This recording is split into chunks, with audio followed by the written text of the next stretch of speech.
Pardon the bad lighting, but my ring light just crapped out on me and I need to replace my lighting. So we'll do that in the future.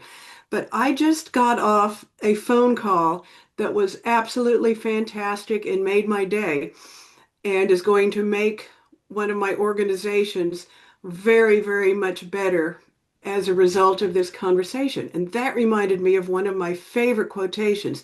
This is by Randy Pausch, who was a professor of computer science at Carnegie Mellon.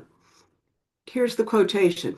When you are screwing up and nobody says anything to you anymore, that means they've given up on you. You may not want to hear it, but your critics are often the ones telling you they still love you and care about you and want to make you better. And that again is Randy Pausch from the last lecture. Yeah, I've got it right here.